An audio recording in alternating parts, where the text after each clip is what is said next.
Hello, my name is Pasquale Iannone and welcome to the Scorsese of the Month for August here at GFT. A big thank you to Paul and the team for inviting me to present one of my favourite Marty pictures.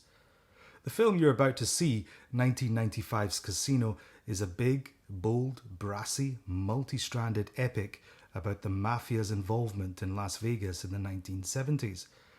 It was Scorsese's 16th feature, but only the third to have as its focus the machinations of the mob.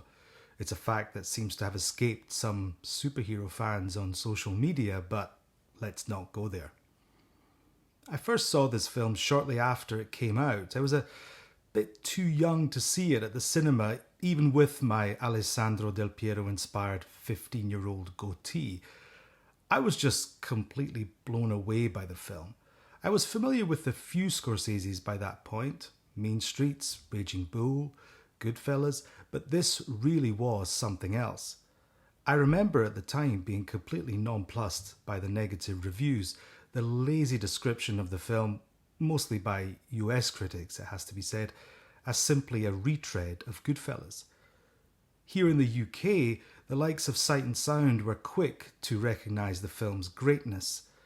In the introduction to his interview with Scorsese for the magazine around the time of its release, Ian Christie rightly points out that Casino is darker, more complex and more ambitious than Goodfellas and has a pseudo-documentary precision.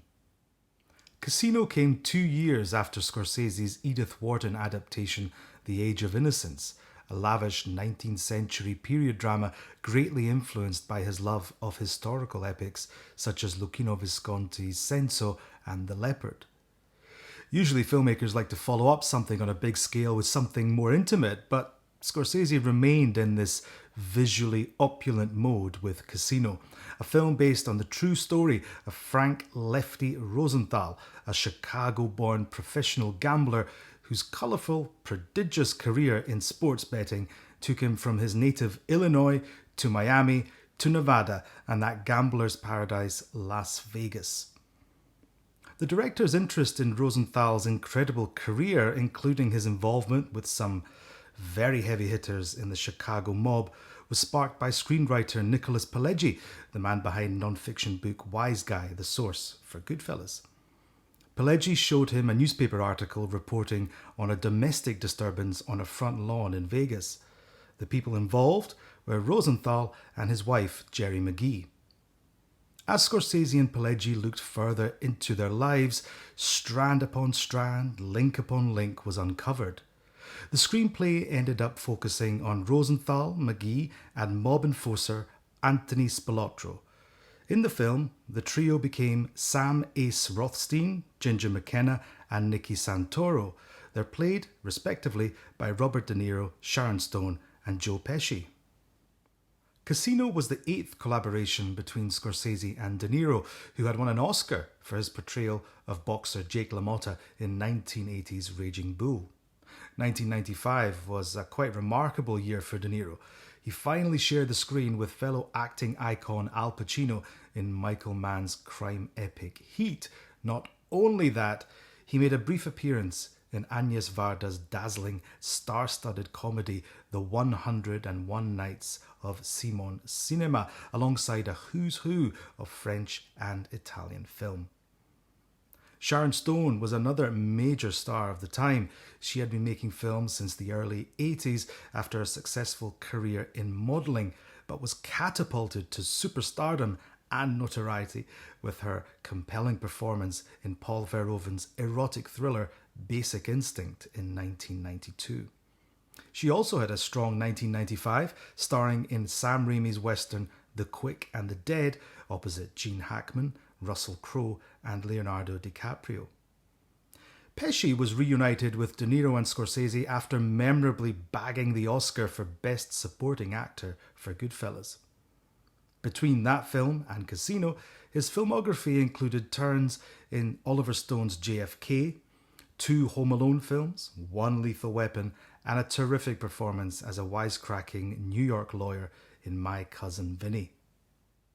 As ever with Scorsese's work, the supporting cast of Casino The work of regular collaborator Ellen Lewis is pitch perfect.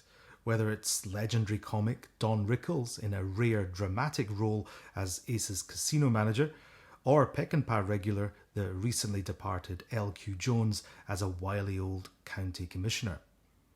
I've got a particular affection for the hapless Kansas City underboss and delicatessen owner Artie Piscano, played by Vinny Vella.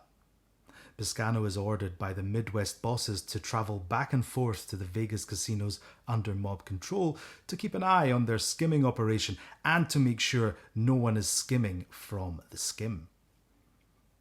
I've mentioned screenwriter Pileggi and casting director Lewis, but elsewhere behind the camera, Scorsese surrounded himself with some first-rate collaborators, whether it's his longtime editor, Thelma Schoonmaker, production designer Dante Ferretti, or cinematographer Robert Richardson. The film's titles are by the husband and wife team of Saul and Elaine Bass, famous for their pioneering work with Alfred Hitchcock. Casino's costume design by Rita Ryak and John Dunn is jaw-dropping in its scale and variety, with De Niro and Stone going through dozens of costume changes as their characters develop over the years. In terms of music, the film's soundtrack features everything from Bach to the Rolling Stones, Louis Prima to Fleetwood Mac. One of the film's truly great sequences, a masterclass in editing from Schoonmaker, sees the whole 7 minutes of the Stones' scuzzy 1971 classic Can't You Hear Me Knocking accompany a bravura montage sequence. Well, thanks very much for listening. I hope you enjoy this quite breathtaking picture, and here's to the next few months of Marty at GFT.